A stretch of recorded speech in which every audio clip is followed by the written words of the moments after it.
On Thursday, December 30th, 2021, the communities in and around Boulder County, Colorado experienced what is to date the most destructive fire in the state's history. While the area was accustomed to dry conditions, high winds, and even wildfires, the unpredictability and devastation of the Marshall Fire was unprecedented.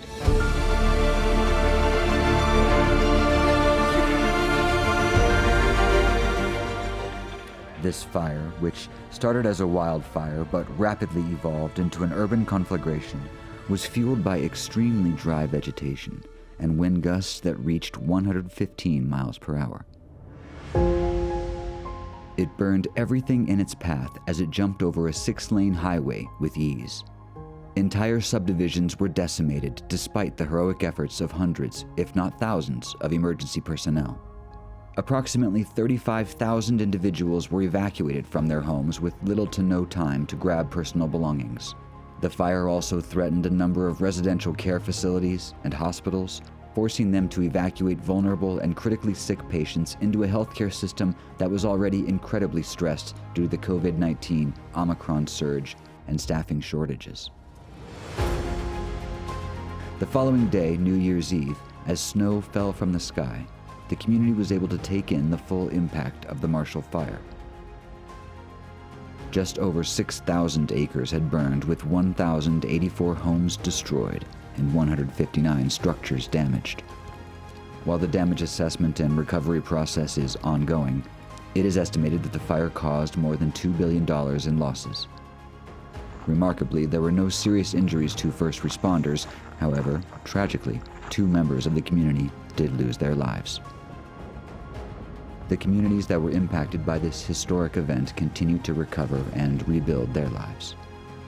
And while those first responders and healthcare workers who worked tirelessly to protect their communities are working to heal and recover, they also recognize the importance of sharing their stories and learning from this incident so that they and others can be better prepared to respond and save lives.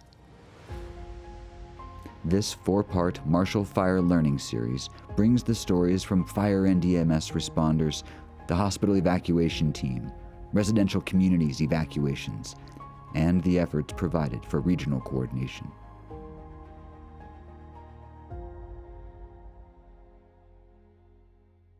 Hi everybody, welcome to the Marshall Fire Video Learning Series. This is on regional coordination that occurred during the fire itself. My name is Michelle Dealand. I currently serve as the Executive Director for the North Central Region Healthcare Coalition. During the fire, we were virtually activated to support the Boulder County EOC, ESF 8, Emergency Support Function 8 for Public Health and Medical, as well as our hospital, EMS, and other local health department partners. I'm joined today by a number of other key stakeholders who were part of the response to the Marshall Fire. Chris? Hi everyone, my name is Chris Campbell. I'm the Emergency Manager with Boulder County Public Health.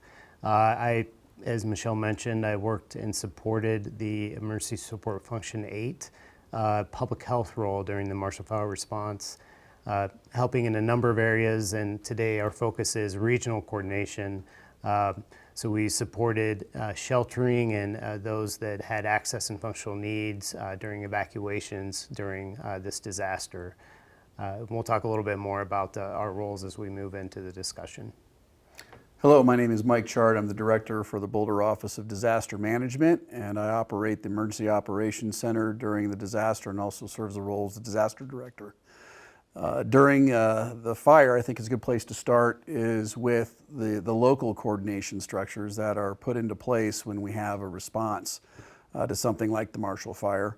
Our Emergency Operations Center, we use an ESF, which stands for Emergency Support Function model. We have 30 ESFs, and each one of those emergency support functions represents a coordination point to an operational capability that we bring online based around the consequences or the impacts that our community experiences during a disaster. The EOC's primary function is to provide a support for the response, provide coordination not just locally in our county, but also regionally, pick up state and also federal coordination as the incident starts to progress and get larger in size. The main challenges, obviously, with any coordination effort is that the larger the incident is, that stresses the sort of the theater of operations that you need to reach out and try to keep connected, but then also the speed, or what we call escalation, that can occur in a disaster. And each one is different, but the Marshall Fire was, as I think as everyone knows by now, was an extremely a different type of event. It was escalating quickly, it was moving fast through multiple levels of jurisdictional authority, and then it was bringing a whole set of problems that were happening faster than probably most humans could even probably process and maintain situational awareness around. And then that, of course, brought in a tremendous amount of resource support to be able to start addressing these impacts. And those were the beginning parts of the challenges that we have as a coordination center, is being able to keep an eye on what's going on, our situational awareness, as we call it, and then also knowing the agencies and the different levels of government that are going to need to be interfaced with and coordinated with, not just in a moment, but over the span of the disaster, from response fully into recovery. And during this event, those elements were putting us full tilt on our structures and our personnel to be able to accomplish this mission. And I'll pass it over to Chris, because Chris is one of the people I call right away. And he comes in and provides a valuable resource through our public health agency, through ESF 8 Public Health in our EOC. Chris? Yes, I think what's really important about in this conversation, we're talking about regional coordination. We know that certainly disasters know no boundaries. We had an incredibly fast-moving incident and event with the Marshall Fire. So we had people evacuating in all directions in the county as quickly as they possibly could. And I think if you watch some of the footage, some of the body camera footage of our incredible first responders, it was incredibly hectic. So as public health, we support any sheltering that happens. If folks are evacuated and end up in an evacuation point, we help analyze access and functional needs. So those that have, if they work with durable medical equipment or rely on that. If they, additionally, if they have language access needs. And what we do know is some of the community members ended up in a different county, Broomfield County, and so there was a need regionally to coordinate with the partners there, which I think as we get into lessons learned, we can talk about that. But it's important to establish those relationships ahead of time. We know that certainly over the last couple of years, all of us have been in a pandemic response. If we think back, we're near the year anniversary of the Marshall Fire. At that time, we had the Omicron surge going on. We were very much in a pandemic response. And so there really it's been a challenge as partners, as agencies, to look at our agreements, to discuss our partnerships, and ultimately get to training and exercise. So those are the things for me that really reinforce regional partnerships and also help us succeed. We do know that day we had community members evacuate to the event center in Broomfield, and our partners there were incredible. But there were some communications challenges, coordination challenges that we continue to talk about, and we look forward to really improving on those, even looking at written agreements about how we coordinate together should we have, again, a disaster like this where we know has no boundaries. So building off of what Chris said in the relationships and what Mike alluded to, the Healthcare Coalition functions across our 10-county region. So we really bring together 4 core partners, which is hospitals, emergency management, EMS, and public health. So in addition to our core partners that I just mentioned, we also prioritize blending in our ancillary healthcare partners. So for that group, we're looking at long-term care, skilled nursing, home health, hospice, and very importantly, behavioral health. So that's really the spectrum within which the Healthcare Coalition operates and is comprised of. We rely solely on relationships. We operate without any authority. So unlike my two panelists here, we don't operate with any authority, especially during a response. We are simply there to support those infrastructures that do have the authority and have activated. In addition to that, we are there to support our partners in whatever they may need during a response. So we have focused so much on relationship building, and I think that is really what bubbled to the surface during the Marshall Fire, is we fell upon those relationships, speaking from the Healthcare Coalition side, because we hadn't necessarily formalized all of the roles that came into play, as Chris alluded to, during the response. And one of those being the new hospital resource officer. And that was a key component. So we had 2 hospitals evacuate during this event, one very rapidly, a Vista Adventist hospital, and then one that was a little bit more of a paced evacuation that happened after a Vista evacuated. So when we heard the hospital was going to evacuate, we received a call from the emergency manager. He was trying to shelter in place. However, the smoke was becoming too much of a hazard for the patients that were in the hospital, specifically in their large NICU unit. So he went ahead and made the call to evacuate the hospital. So at that point, we needed to make sure that all of the systems were aware and we weren't duplicating efforts. So our first call was into one of our EMS leads, who happens to be with Mountain View Fire, which is one of the 8 entities that was responding to the Marshall Fire at that point in time. So when we checked in with that individual, let him know the situation, that the hospital did need to evacuate, and that we were looking to get in what we were calling at the time an EMS liaison officer to the hospital.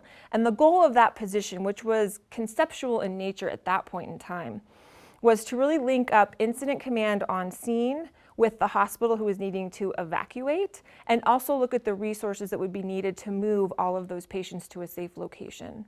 So that individual from Mountain View Fire, EMS Chief Paul Johnson, was able to help identify and deploy an EMS liaison who happened to be an EMS chief from a neighboring department, North Metro Fire, Mark Doherty. So once he arrived on scene, we essentially worked directly with Chief Doherty to assess the situation and start the resource ordering process. But concurrent to that, we knew that the EOC and ESF-8 were in the midst of activating, and we need to make sure that we took that into consideration. So my second call before doing anything with resources was over into Chris and his team with ESF-8. So we relayed the information we had learned. He was able to relay the information that he had learned from both emergency management and his partnerships. And we came up with a plan. So at that time, we knew there were also quite a bit of residential care facilities that were needing to evacuate. And those are also very resource-heavy initiatives. So Chris and his team was going to go ahead and take on the bulk of the residential care facility evacuations. And then he went ahead and allowed the Healthcare Coalition to start working on the hospital evacuation. So that was a key point, I think, early on in the response, where we were able to touch base with a partner who does have the authority to do the resource component. And they were able to, I guess, verbally allow, delegate's a strong word, but that ability into the Healthcare Coalition. Yeah, and I would just, again, going back to our topic of regional coordination, the Healthcare Coalition is just that, the North Central Region Healthcare Coalition, and it's the reason it exists is for that regional coordination. So it was immensely helpful. We did have EMS assets or EMS type of assets, so ambulances coming in to help with these evacuations of healthcare facilities.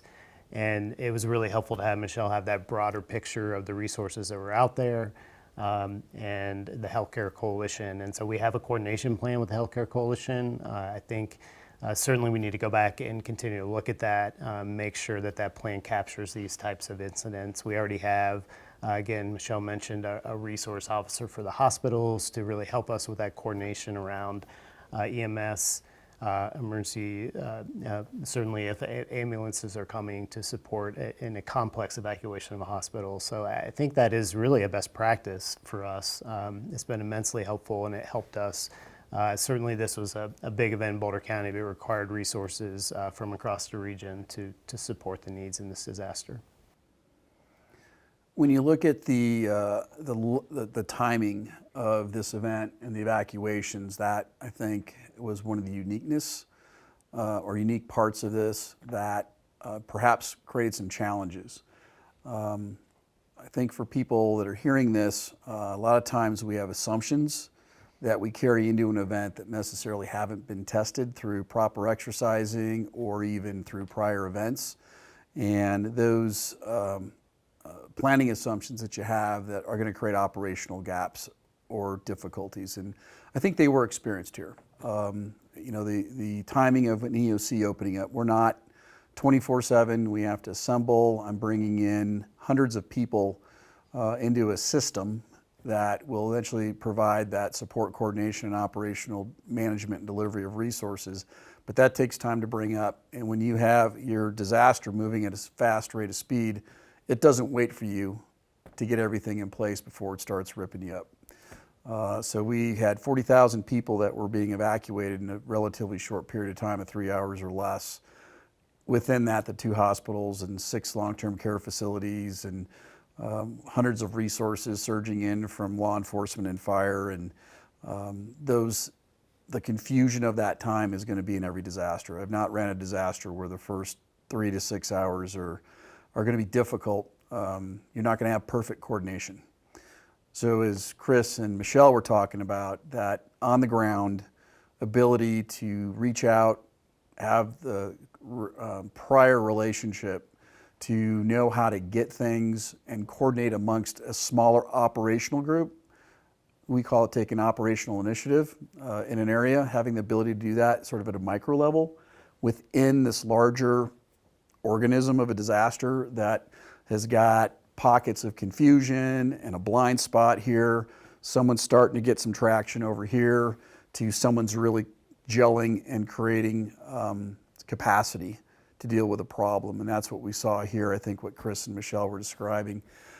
The ability to be able to get that information, communicate it, are the foundational first steps of coordination. So if you can't get information, real-time data, you don't have the communication tree or structure to move that around, the coordination is going to fail. And that's what I think happened in prior training and exercise and work, even in an unrelated lane. I think the work going on in the region around mass casualty planning carried over immensely into this event, and was it transferable skills, more importantly transferable connections and relationships that were able to create that coordination structure and what I call sort of what I call adaptive capacity, the ability not to be caught within hard structures, not able to respond to the environment you're faced with directly. The folks that they're talking about and the resources coming in had a tremendous amount of adaptive capacity due to prior planning, training, and relationship efforts. And that is going to be what you're going to have to hang your hat on in the first 3 to 6 hours as things are standing up, disasters ripping up your county or your city, resources are flying in. There's no way to possibly create a tight command and control structure, much less coordination, communication, and information management and transferring structure. So that's some of the sort of AAR pieces of the challenges around this. Is if you're hearing this and you're saying go back and look at your plan, everyone has a starting point for a plan that's usually pretty tidy. I think we don't do enough work on, I inherited something that's a mess, how do I get it unmessy to where I can start to go to work? Not solve all the problems, but just carve out that piece of operational focus that we can establish some control over what needs to be done tactically, but yet also create a coordination support structure to keep feeding into that so as the need grows, you can grow with it and not lose traction on what you're trying to accomplish. Yeah, and as Mike was talking, this really did feel quite organic. And when I'm saying organic, I'm talking about really the microcosm of the hospital evacuations and the work that we were doing. It felt like we knew the people, we knew the roles that they could play, we knew the access that they had to resources and to information, and we just capitalized upon that and did our best to bring it all together. As Mike was saying, this wasn't in a plan. We have a regional hospital coordination plan that brings all of our 28 hospitals together in an event. We were activated for COVID to utilize that, but this was such an acute, fast-moving, unpredictable event. We hadn't really gotten to that point point with the plan. So a lot of this was taking components of relationship building and trainings and exercises and other pieces of plans, and like Mike said, adapting to what we needed. But a key piece of that was understanding what role each of us could play, and then as that evolved, how that changed, right? So once the EOC structure is up and operational and has their feet under them, then we are able to kind of take a step back if appropriate, right? If that's where we fall at that point in time, and relay back or push back a lot of those responsibilities back into the EOC where they should be living with that authority. So as a healthcare coalition, you have this immediate need in front of you that you're trying to help and solve for your partners and for the community and the life safety piece, but you also need to be thinking about what's happening around you operationally and how do you make sure you're tying back into those structures. And that became critical as well into our state public health department, because they were also operationalizing to support some of the evacuations. And I think, Chris, you can talk a little bit about how that worked with your residential care.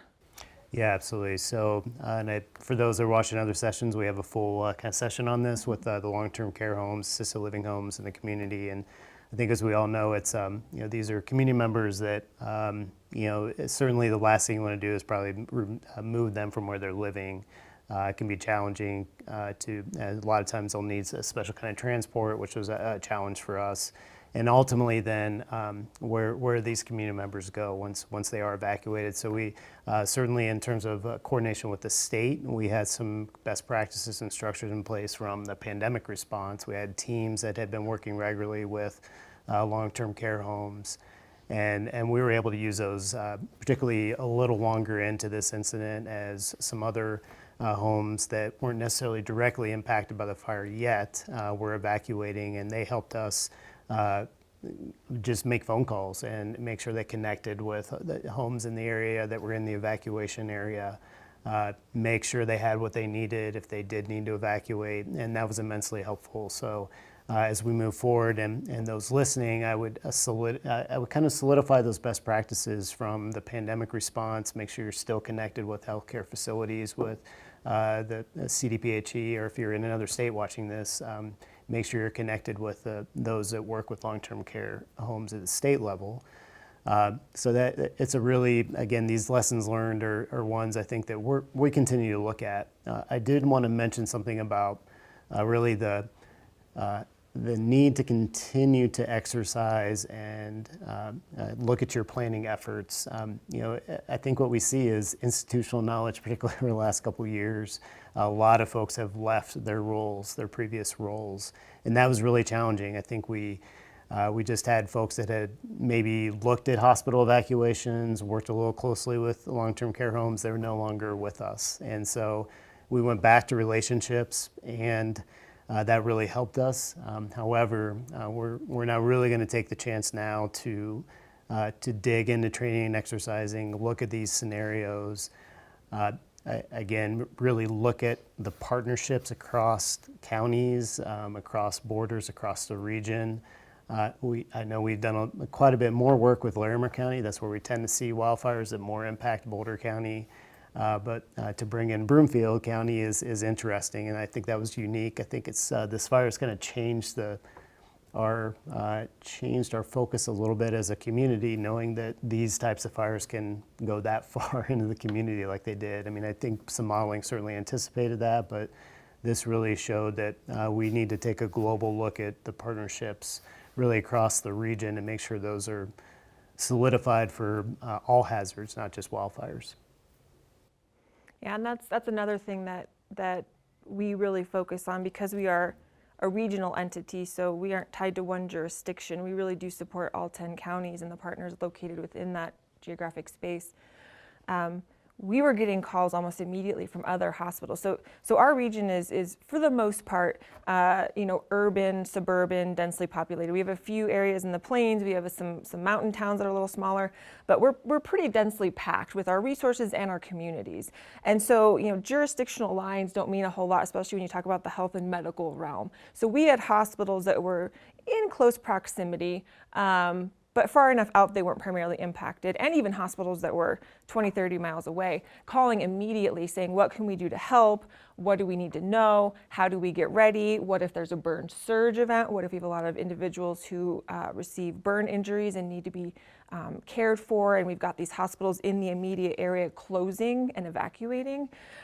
So while in this instance, the systems within the hospitals were able to work within themselves to transfer patients, and we didn't push out too far.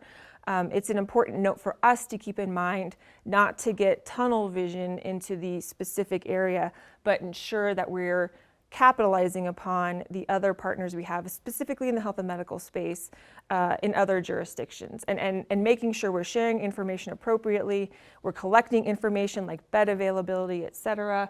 We're passing that to the folks who need to know, and really maintaining that situational awareness for our entire region. I know for residential care, we pulled from a number of different facilities to support their movement outside of the Boulder and Broomfield area. So that's another, we knew that. I would say that during the response, it was so fast. I don't know that we took advantage of that to the extent that we probably could have. So for the coalition itself and how we support, that's a big lesson learned, is to make sure that is one of our priorities moving forward. I think if you look at kind of what you're talking about, Michelle, is you can't get caught up too much in response or managing something unless you're in the command or response side of this. Like Michelle's role is sort of like a regional EOC for healthcare. Someone has to be focusing on coordination. If you don't, this stuff slips away from you. Someone that can stay back, we say in our world there's crisis management, which is usually people that are pulling hose lines or have, chasing bad guys, stopping the bleeding. But we're a consequence management focus on the disaster emergency management side of things, where we're reacting to the consequences of what the incident is doing or what decisions incident command is making. And our job is to then look at that and then evaluate and see what coordination structures need to be set up. And I always look at it from a temporal and spatial perspective. So what that means is what's sort of the timeline that things are going to happen, and what is the impact by community, by agency, by need. And mapping that out and getting that onto my coordination board, and then go, I got to call Michelle, or I got to get hold of Chris, or I got to get hold of the state of Colorado, or I need to call over to Adams County or Jeffco and start talking to their emergency management director because it's coming their way. And doing those things tilts you in a sort of proactive way.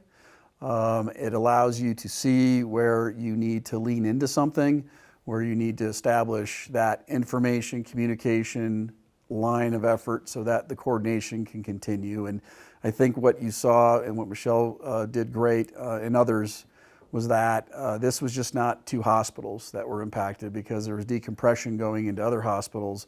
So this became literally a sort of north region, probably even further hospital impact that required advanced coordination to be able to handle that. And that was just one area within probably 500 different coordination threads that we were pulling on during this event over the first 24 hours.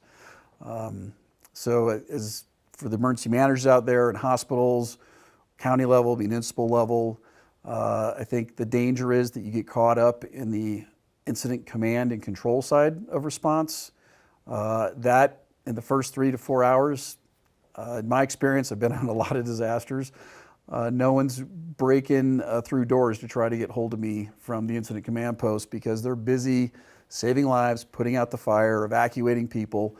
And my job is to lean into them softly, where I'm not intruding into that space to distract them.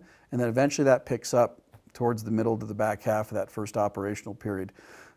If you're built around in a hospital, the hospital incident command system, or you're down out in the field, if you're not doing it, someone needs to be doing the coordination work, because that is where, when these things are escalating and they're growing exponentially, the command and control stuff is incredibly important, but so is the coordination side. Being able to keep your policy groups engaged and involved in seeing where things are going, being able to engage sectors of your community, from the business sector to healthcare to education, it goes on, and then getting into multiple counties, then to the state, because there's declarations being declared, there's resources that need to be requested. And in my world, I'm looking at not the moment in front of me, but I'm looking at where I'm gonna connect and maybe lasso this together. I'm never gonna stop Mother Nature, but I am gonna eventually get something attached to it where I'm gonna be able to work with where she's taking us, as opposed to just having her punch us into a corner.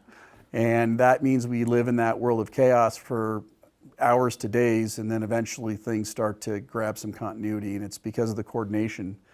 Because incident command, if they can't get the basics first, the food, the water, the gas, the fuel, they're going to lose capacity. And then it's about bringing in more capacities or capabilities to add more capacity. And the whole role that we serve is bring more in so we can do more, because more's happening, and make sure it all stays coordinated. Because the minute we lose that, things get pretty much, we say, like, turns into a dumpster fire pretty quick. And a lot of times we have to rebuild what we built, because we had good coordination and structure here, and then we lost it because I call it entropy. For people that are worried about chaos theory, what you put structure to will be dissolved and frayed if you don't pay attention to it. And that's what you're doing through a whole disaster over the course of your response, is trying to get structure here through coordination, resource support, capability application over here now, and then this gets frayed. All right, back here. So you're bouncing around, trying to maintain this continuity on top of the coordination effort you're making. So I think they did a great job with that, with the amount of problems that they had for the period of time that they had. And I think it's, like you said, the relationships, the ability to get the resources, to maintain the connection, and be able to keep adapting to the problems that were out there that are coming. Because no one pulls out a 40-page plan and looks at it. So if I had to give a best practice, is for your people that are responding, for the planners out there, is make sure you deliver them adequate job aids, checklist, whatever that is, that can be in the pocket, in the clipboard, in the ambulance, in the fire truck, whatever that is, so that they can pull it out to know, here's the steps. I call it, it's not a get out of the gate steps, to get out of the gate good, you're gonna be all right. Those sort of things are important to have with your planning efforts. And like Chris says, you got to get the muscle memory, and that's only comes with doing it. You got to get people out there physically doing these things, practicing them. Otherwise, the practice is the event, and that can be difficult on people, and can really stress your systems to the point of failure. I did want to mention the just another structure we have in place in the North Central region. We have a public health committee, and definitely have agreements with other local public health agencies to support Emergency Support Function 8. We worked with Jefferson County, for example, during this. We had a shelter at the YMCA where we had community members there for several nights, and they definitely had access and functional needs. They need oxygen concentrators, certain cots or beds that would be helpful for them. And so Jefferson County has an access and functional needs trailer, and that was really helpful for us. And so we had partners, because we've gone through these planning efforts together on a regional level, supporting each other with supplies and equipment, and that was really helpful. So it's a structure we have in place that we'll continue to, in any of these incidents or events, definitely utilize. Even as far back as the floods in 2013 in Boulder County, we had staff at our emergency operations centers from other public health agencies. They're familiar with the SF8. So for those who are listening, I think as we dig into that training and exercising, you might want to bring staff from other public health agencies into your emergency operations center, into that role at the SF8. Because what we know, these can be long incidents. The flood was it felt like weeks long. It was definitely several days long. We're operating a 24/7 emergency operations center, and that can be really challenging with staffing. So to have additional support for that coordination role from other public health agencies is something to think about. So if you look at kind of melding both of those ideas together, utilizing partners and assets and capabilities from outside of your jurisdiction, as well as kind of that job action sheet idea, the what we're calling the hospital resource officer now. That was very conceptual in nature. We had talked about it. It's actually an idea borrowed from the 1 October shooting in Las Vegas. Chief Troy Tuke kind of pulled that together, and we've modified and tried to adopt it, but it wasn't in a plan anywhere.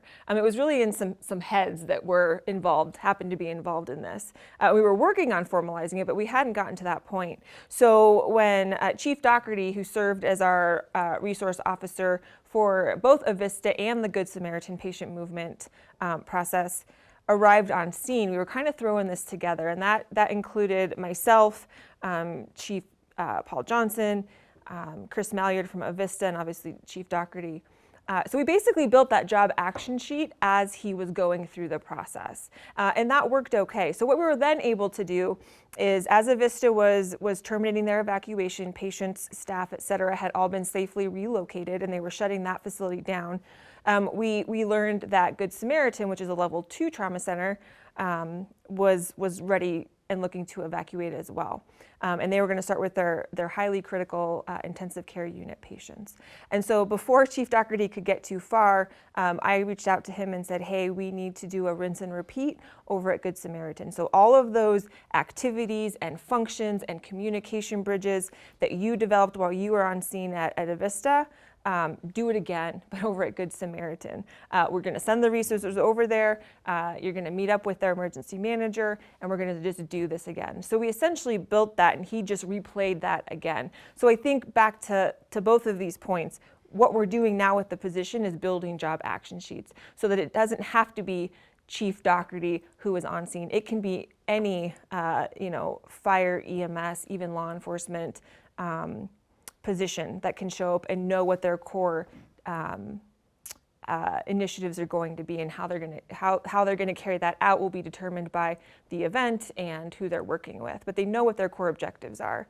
And to pull in the rest of the region, we know that in a lot of events that primarily impacted jurisdiction, or even the ones surrounding it, are overwhelmed. Their resources are overwhelmed. Everybody is focused in on that response. So what we want to do is train all of our first responder networks across the region, and have them be familiar with this role, so that we could call up from a jurisdiction 2 counties away and say, this hospital needs someone to tie into incident command. We need some coordination efforts to occur. Can you go ahead and deploy there? So it taught us that job action sheet is really critical to having a successful implementation of a role, as well as the importance of needing to look outside of our jurisdictions and pulling additional partners in to fulfill that. We were very lucky. These hospital evacuations were consecutive. Had they been concurrent and happening at the same time, that would have been a much different story. And that's something that we're also looking through and trying to figure out, how is that going to look, and how do we magnify this coordination activity across multiple hospitals and potentially multiple jurisdictions in an event, and still try to keep that focus where it needs to be, and keep that coordination under our thumb to the best of our ability. Yeah, and just a little finer point on that role we're creating, the hospital resource officer. It's not just for an evacuation of a hospital. If it's a mass casualty incident, you have you're trying to coordinate across hospitals to take on critical patients. We envision this role helping out with that coordination. We know a lot of EMS ambulances, assets are going to be coming to hospitals. So for folks watching, we absolutely can share that information, share the things we're creating in terms of standard operating procedures and job action sheets, and we believe in those lessons learned we've had with these evacuations. It's going to be immensely helpful should we see a mass casualty incident in the area. I think you bring up a point that just kind of spawned something for me, with this being just one hospital and a rolling evacuation need. Definitely need to spend more time around what happens if 4 different counties are affected and 4 different hospitals are going to be in need. I think that's a good planning effort. During the 2013 flood here in Boulder, the entire county was flooding simultaneously for 4 consecutive days. There were impacts all over the place, and the scarcity of resource was prevalent. So it kind of highlights the level for higher level coordination structures. We were able to deal with those here's a need and here's the resource, and they don't match up. Was able to engage agency representatives, agency administrators, or the people, the elected officials, city managers, fire chiefs, police chiefs, all the folks that are high-level decision makers, and bringing them together to a central coordination point to give good situational awareness, which once again is the EOC kind of harping on that. Real time, getting it and maintaining it are the goals of the EOC around situational awareness, so that when this thing pops up, you're able to bring people together fast, bring them up to speed, get them up to 9,000 RPM on the tachometer, and then say, here's the decision you got to make. You don't have enough resource to go around. Where do you want them to go? Because someone's not getting something today. And that's a hard call to make. I don't know if we have that level of regional coordination yet in the metro area. I don't know if that's, you got to walk before you run, but for those that are watching it, that would be something to look at. I would say that we were lucky in the stance that had that been a healthcare campus more than it was, that would have been a real major challenge I don't know we would have overcame. And I think we would have had some hard outcomes to face had that been the case. I know there's other areas in the community where you'll find 3 or 4 significant hospitals all located within a 3-4 block campus. So looking at that sort of threat assessment around that is going to be important to put into your planning assumptions about what sort of capacity you have to build locally. I think hospitals have a tendency to think within their structure across their system. I know there's a lot of mutual aid environment there. I'm not as versed as the other two here are, but it feels like that's the case where there's maybe not as much integration. So that would be something, if you have it, that's great, but if you don't, then I would be recommending that you tear those system designed structures apart and get more coordination built in, if at least nothing else during the disaster. Otherwise, you're going to be figuring that out on your own at the time, and you won't know who to call. You won't even have the number in your contact list, and that'll make it harder to be able to move through that need of adaptive capacity at the time when you're trying to face that multiple hospital, larger campus evacuation phase. So I did want to go back to a point, I think, for folks listening around the local coordination. And again, you've heard us talk a little bit about the many disasters we've seen in Boulder County. At our Emergency Operations Center, we really do have to kind of delegate or work with different capacities with our emergency support functions. And so certainly Mike, as the disaster manager, can't take that all on. So we, as Mike mentioned, we have 30 ESFs. We meet regularly, monthly with that group to exercise and really to get to know each other, understand our capabilities, understand what we're bringing to the table in these disasters. So everyone had a role during the Marshall Fire response. And so Mike mentioned the hundreds of coordination efforts that go on. With ESFA, with public health, we take our roles, again, with mass care and sheltering, that support of evacuations, the support of various healthcare needs, including the hospitals. So it's an important point for those listening that as you work with your emergency management partners, you work with your structure and how you respond, your response structure. It's crucial to be organized and have everyone understand their capability and role within that ESF or emergency support function structure. Thing that you're talking about with knowing what capabilities you have, Chris, that I think is an important piece, but also the other side of that, I think a lot of times in hospital design systems, a lot of command and control systems, people don't really think about coordination. And that is an important piece to find in your plan, not just sort of the roles and responsibilities from a tactical perspective, but then also what are the coordination points that you have. I think that you brought up, I have 100 things to manage. I need what PJ, or Paul Johnson, as we call him PJ, as Paul is out there working the field, somehow that information has to get back to us. And Paul's not going to have a direct radio channel into me, nor is he going to want to, but he's going to develop something that is going through the command response piece that's going to make it somehow into Michelle or Chris. And if we didn't have our ESF what we call multi-agency coordination group back at the EOC kind of set up to kind of be the antenna that captures that stuff gets lost. And that's powerful information because it lets us know automatically then that, okay, they got it, the hospital's getting evacuated, we're not gonna have a mass fatality, I don't need to be thinking about that, and we can move forward onto the next thing. So it's moving through these pathways from field back in through whatever command structure, and eventually is getting into CRIS as an ESF, and that's being replicated across our EOC with all those 30 ESF. That's the whole significance of having that. So it's not saying you have to run an ESF model in an EOC. It doesn't mean you need to run an EOC, but when your hospital or your healthcare system is being impacted, there needs to be a structure or capability within your response structure that is putting and elevating coordination as much as incident command decision making.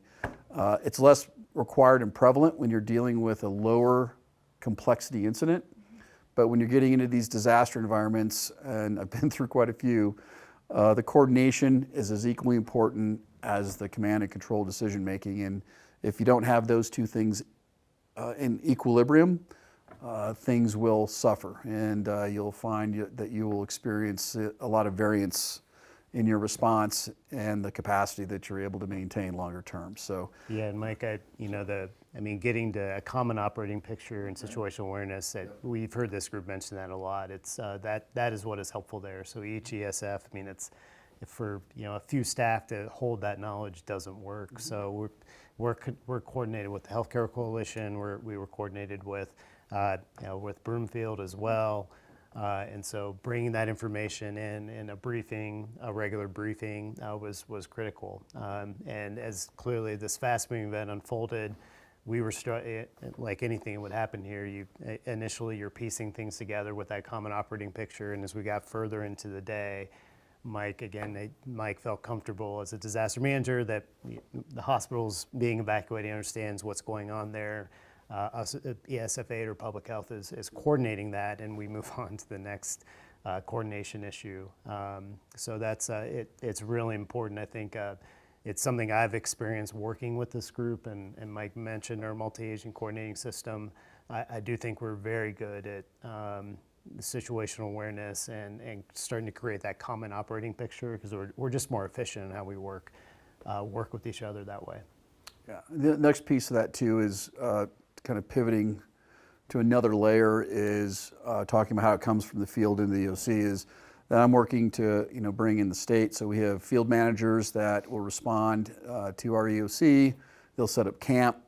They are direct line back into the State Emergency Operations Center. They also have ESFs up there. We can request more resources through them if we need them. But they also have connectivity now into the ESF8 at the state, which is the state health department. So Chris is doing it through his normal pathways and relationships, but then we're also creating a redundant ability to coordinate. So if something were to happen with that connection point, that field manager is in my hip pocket and then able to execute that state level coordination and maintain traction there. So this whole thing is going on multiple planes. That local coordination that I'm responsible for, getting maybe to the regional side is a little high for me. I'm relying on my ESF8 contacts to bring in the Healthcare Coalition and that sort of thing. I'm going to be working with my other county emergency managers, but that's this whole, this dance, so to speak, that is going on at the same time across multiple layers of government, multiple disciplines, multiple jurisdictions, and then multiple problem sets. I don't know how we do it all the time. I think part of it is there's no plan for that, which is what you have to be comfortable with when you're in a disaster environment, is that many times there is no plan for what you're dealing with. And you have to be comfortable with that. And it's been highlighted here with the relationships, the things that, the training, the exercise, all those things are going to help you, but they're not going to solve every disaster problem you're going to encounter. You're going to have to be good on your feet, quick to bring people together, be able to develop capabilities on the fly, and that should be as much of your planning focus and your exercise tempo is how do you do that? Because I've had to create a lot of things very quickly because we didn't see it, didn't know it at the time, and you find yourself, as we like to say, we're all of a sudden now we're doing untethered spacewalk, and we didn't plan on doing that when we started out this morning at breakfast.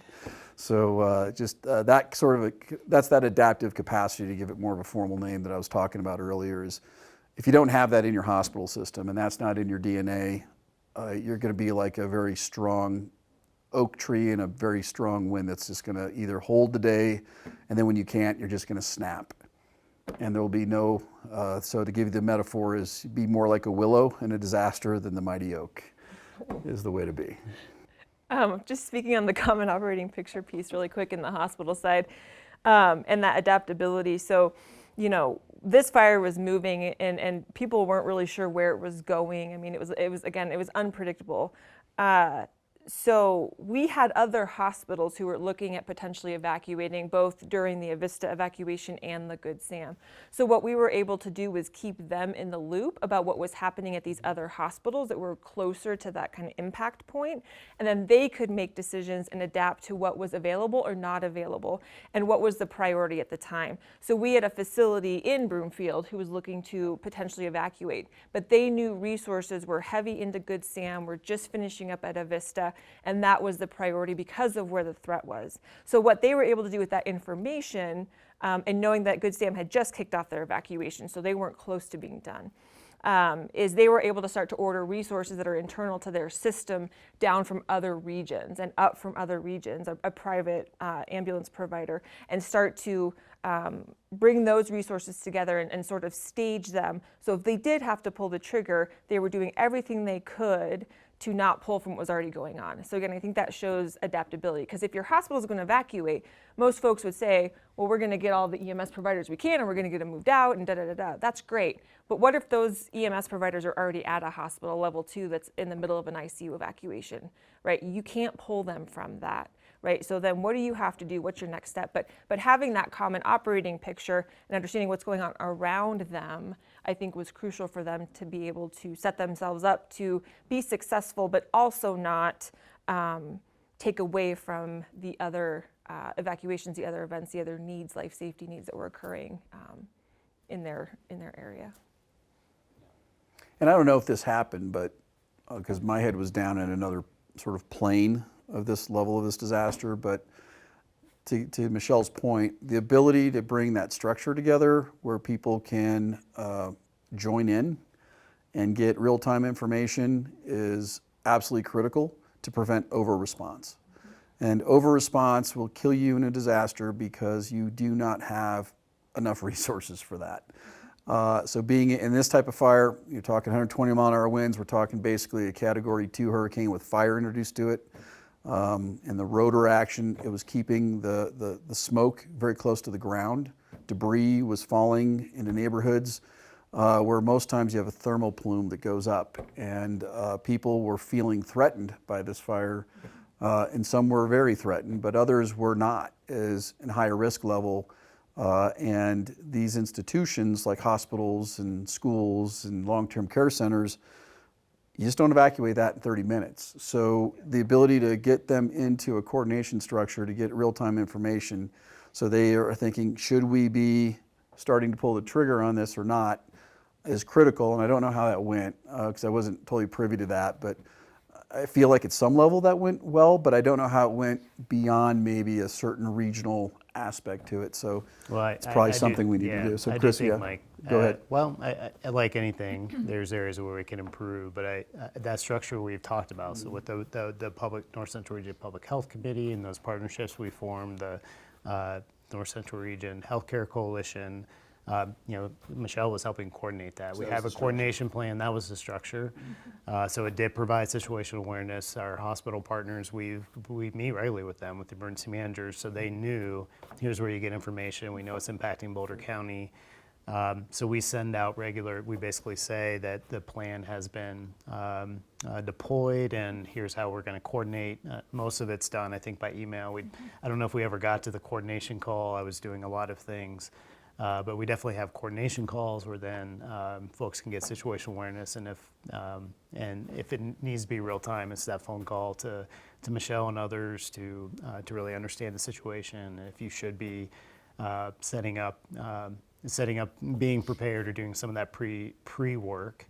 I will say, I think we did with the Good Sam Hospital. I think that was a situation where I think there were basically ambulances just sitting there waiting, and I think in this situation we knew that there was a lot of equipment and resources deployed, kind of self-deployed, or just everything kind of came to Boulder County. So that happens as well, but I think it was just part of the uniqueness of this particular fire incident. And we didn't, it was really in the perspective of COVID, and even this most recent pediatric surge, this was a very acute, short event, right? But we did have coordination calls. They just didn't happen until the next morning. So as we start to talk about recovery, right, we now have an 82-bed hospital that is offline in a time where we are in the Omicron surge. I want to say that morning we had 1 or 2% availability in ICU and med-surg beds across our entire 28 hospital region. So we didn't have the ability to lose a hospital and have it go offline. So that's when we started to do the coordination calls, was how do we now make this system work when we've got a hospital that is no longer usable and we don't know when it's coming back. So I think that highlights the recovery piece there for the importance of coordination. So we experience that across. In my experience in managing disasters, the response side has kind of layered structures that help keep things together, or some glue. So you have an incident command, maybe multiple different communities. I know the hospitals will set up incident command structures. It's going to be different from the incident command that's maybe putting out the fire. So there's all these structural pieces in play to kind of overlap and keep things moving forward. But when we get to recovery, now the fire goes out. And we also had a snowstorm like within the next 30 hours. But the fire goes out. Now that command structure starts to demobilize. And then the recovery comes in, and the firefighters and the cops have evacuated people, but we still got shelters with thousands of people in it. We still have hospitals that need to be repopulated. The infrastructure is gone because the water system is down. There's no electricity, there's no gas. You just don't go, okay, everyone back in the ambulance, let's take you back to your hospital and just restore things. You got a hospital with ash in it and all the things that come with it. And I've found recovery is always the harder lift. And it's also the place where you find more coordination struggles, because the structures of response are starting to dismantle. People are tired because everyone surges for the hyperactivity of response, but then no one held anyone back to manage the recovery. So now you have less personnel. You still have a lot of things that need to go. The time scale is now longer. The list is deeper. The people are fewer. And you sacrifice structure and coordination for tactics. So pay attention to that, because you will then have massive coordination struggles. And I myself experienced them with things that I thought were being put under some sort of coordination or management structure. And then a problem is when you realize you don't have it. And then, as you say, cleaning up spilled milk takes a lot longer than just putting it in a safe space. So it's sort of that kind of mentality you have to have, is can't let your guard down. You need to be hyper vigilant, and you may even need to shift your coordination structures, because what you used in response is not going to be needed, because there's a whole new set of players that are going to need to be coordinated with. So I don't know what thoughts you have on that. Well, and we saw that with the long-term care, assisted living homes. Right. They struggled with that recovery a little bit. Mm-hmm. I think, again, it was they stepped in there, did what they needed to do for the response, and it was the same thing. It was over the holidays. They were tired, mm-hmm. But they needed to get folks back in their homes, and they had to make sure their facilities were safe, mm-hmm. and that took a lot of work. So I think it is a lesson for our partners listening that. One of these days we'll figure out the recovery structures. I've experienced that as well, Mike, with the large disasters we've had. It's challenging to transition into that short-term and longer-term recovery. And so I think as we're talking with partners on this, we gotta commit to similar recovery structures as we have for response, plan for them. What are we going to do? How are we going to return folks to facilities? What does a reunification look like? What are your plans? Do you have contractors you're going to work with to look at your HVAC system? And so I think both with the hospitals and the long-term care assisted living homes, it'd be a good thing to look at along with your response plans. And what we saw with the hospitals, we had one hospital, I'm talking about really Avista now and that Centura system, but we had one hospital who was now trying to rebuild their hospital. I mean, they had to empty that facility out essentially and rebuild and clean from the inside out. And that miraculously only took about 19 days, I want to say, 19 or 20 days, which is pretty impressive for the amount of smoke damage, et cetera, that was done. But what that evacuation did was it created a surge in another hospital. So they have another sister hospital that they transported the vast majority of these patients to.